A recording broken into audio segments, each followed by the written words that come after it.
So here's what we're gonna do. We want the area of this is question 5b, I believe, and we want this whole area here. See this whole blue region? It's in between the x and the y axis, and the two lines that are drawn. So it's this blue region here. So what we're going to do is we're going to chop up that blue region into two triangles. I'm going to chop it up into a green triangle like so, and then I'll leave the other triangle as blue. So it's going to be the green triangle plus the blue triangle to get me the area of the total region. Is that cool with you guys? Now here's what we're going to do. Get the area of a triangle, one of the points has to be what? 0, 0. If it's not 0, 0, you move one of the points to 0, 0, and you move the other 2 points in the same direction. Is that right? So that's the formula is based off of. See the way it's x1, y1, and x2, y2? That means you're only allowed to choose 2 points to use.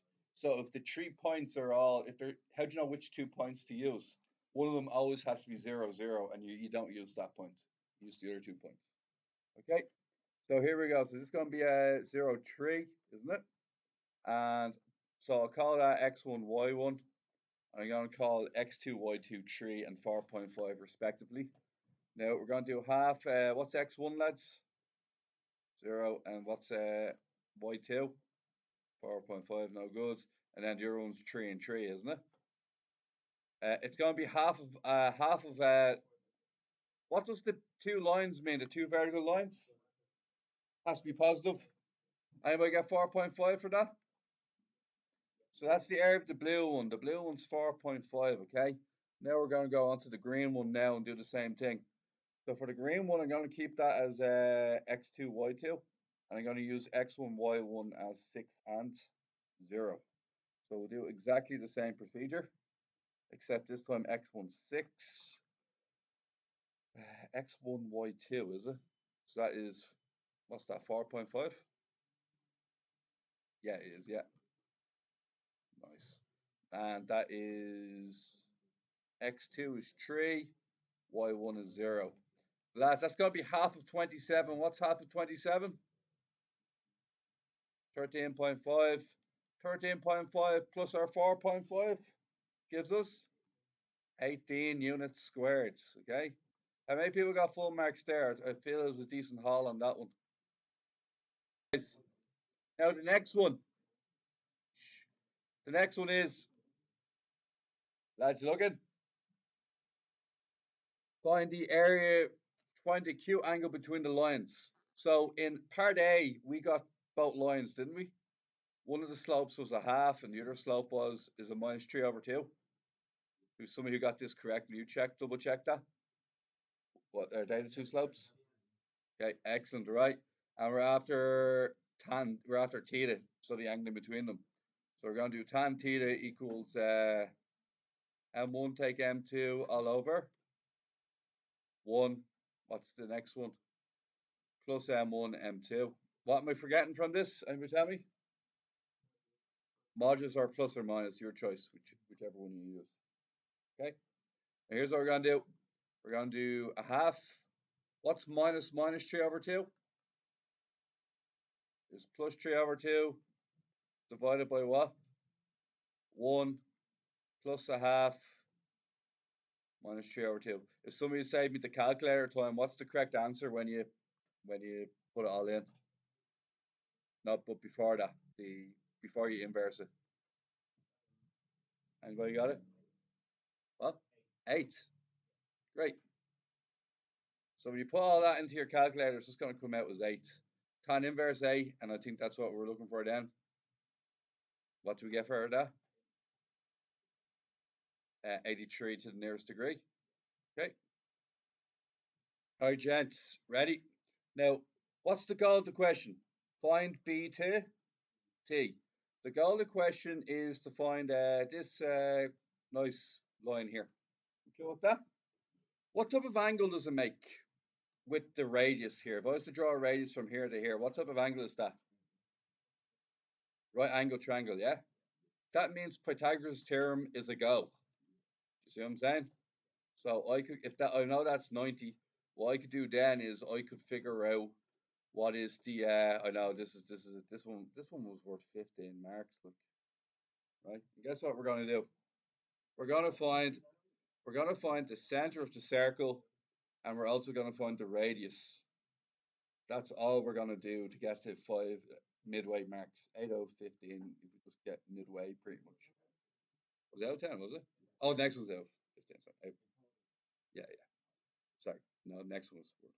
So basically we're gonna get the 10 marks pretty handy here, okay? Here's how we're gonna get it. We're just gonna do the whole 2gx 2fy business again. All right, what's our g value? Yeah, g value is -2. Our f value? F value is 1, yeah? Everybody cool with that? And what's the center of our circle then? Huh? Yeah, so what's that be? 2 minus 1, okay? Happy days, all right? Then there's another formula that tells me what the radius is as well, isn't there? And what's that formula? Yeah, yeah, yeah. And then what are we going to plug in here, lads? What's g squared? Yeah. Who's the mad yoke that does this? Doesn't use his brackets and got -4 and well in pear shape. Yeah. Or use your brackets, yeah. It costs you if you don't use brackets, okay? And what we're gonna go 1 squared, and then what's it? -4 is +4. I think that's gonna be 3, is it? √9 is 3. All right. Now, happy days. To use Pythagoras' theorem, I need to know 2 lengths. So here's what I'm going to do now. I'm going to find the blue length. Anybody have a wild idea how we might find the blue length? The distance formula between 2 points. This guy here. I know, shock horror. All right. So let's do that. Your x2, your y2, your x1, your y1. And we're just going to lob it all in and hope it works out. Okay, so what's x2 again? 5x1. Okay, squared, yeah. And after that? What's a plus 1, yeah? And does that come out as √90 or 3√10? Otherwise known as 3√10. Now that I have 2 sides, somebody got this far and everything was going great, but you mixed up Pythagoras' theorem. 3√10 is the longest side, so therefore it's on its own. Okay, so here's what happens. Your triangle is basically this. You have 3, you have 3√10, and see that green side? That green side is x, and that's what we're looking for. Okay, you know who you are. All right, so bring this down, and I'll just lob the x here. Okay, guys, and we're going to finish this really quickly. Okay, we're going to do 3√10 by 3√10, or 3√10 squared. We're going to put 3 squared here, and we're going to put x squared here. We're going to get 90, 9, and x squared. We're going to get 81 equals x squared, and x therefore equals 9. All right, guys, now.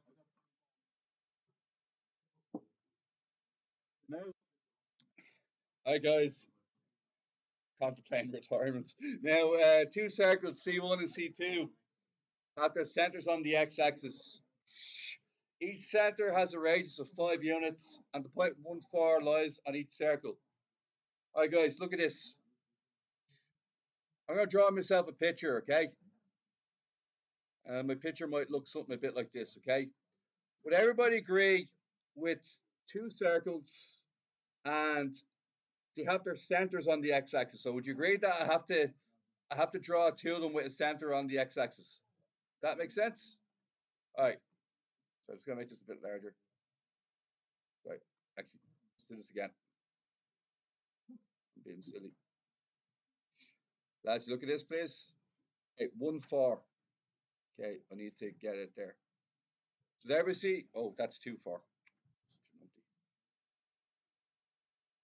Right. Does everybody see 1,4 is on that one? Now, and does everybody see that 1,4? I'll put 1,4 on the next one. Did they both say they have to be 5 units each? Okay, that's not great, right? So they have to be the same size as well. So I'm just going to move this slightly inwards. Right. Now, I have no idea. I could put that anywhere, couldn't I? Within reason. All right. 5. Now, I don't think I measured that as 5. Does everyone understand that? It's just a rough idea of what we're doing, okay? Now, what I'm thinking is the following. The center of both circles, okay? Would you agree that the y component, the center of the circles is minus g minus f? Agreed? What do you know about the f value for both centers? How do you know it's 0? It's on the x-axis. So you have an f value of 0 outright at the beginning of the question. Cool, you guys? Okay. So what we have left is minus g and 0. Okay. The next thing I'm going to do is going to write down our GF system. You all right, Colin? Okay. All right. Now, lads, so first thing we can write off is, see the 2fy. Ever see the 2fy? What happens to that? Gone. Why is it gone? Yeah, it's gone. Okay. Now, lads, listen up.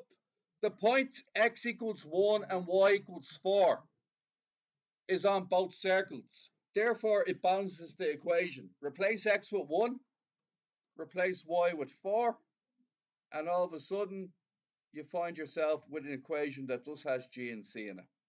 What you're going to get is 2g plus c equals minus 17. Is that all right with you guys? Next piece of information we're going to look at is, it gave us the radius.